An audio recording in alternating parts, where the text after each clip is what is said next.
పల్నాడు జిల్లా నర్సరావుపేట పట్టణంలో ఆదివారం రాత్రి గంజాయి సేవించిన యువకుడు హల్చల్ చేశాడు. వరంపేట సింధు స్కూల్ వద్ద చిల్లర దుకాణంలోకి ప్రవేశించాడు. యజమానురాలైన మహిళను బెదిరిస్తూ తనకు గంజాయి కావాలని డిమాండ్ చేశాడు. ఆమె తన వద్ద లేదని చెప్పడంతో ఆగ్రహించిన అతడు ఆమెతో పాటు కుమారుడిపై దాడికి పాల్పడ్డాడు. అక్కడ ప్రజలపై రాళ్లు విసురుతూ భయాందోళనకు గురిచేశాడు. ఈ ఘటనతో ప్రజల్లో ఆందోళన నెలకొంది.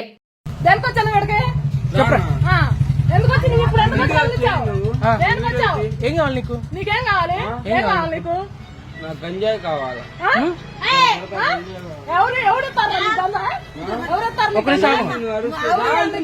ఏమనాలరా మరి? ఏమనాలా? ఏం మరి మాకేం తెలియదు, ఎందుకు వచ్చాడో తెలియదు. బాగున్నావు మీ పద్ధతి ఉండదు.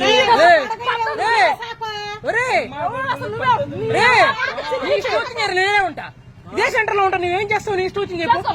ఈ సెంటర్ లోనే ఉంటా. పోరా పో, నువ్వు ఎవరు తీసుకొస్తావు తీసుకురాపు. ఏం మాట్లాడుతున్నావు? ఎవరు నువ్వు అసలు?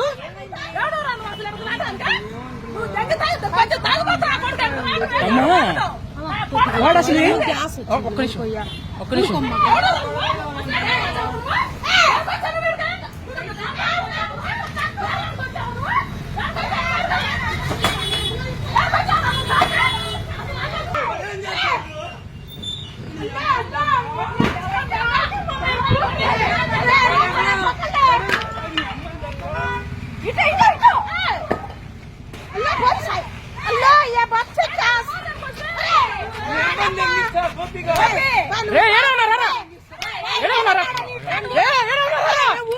ఊరుకోయా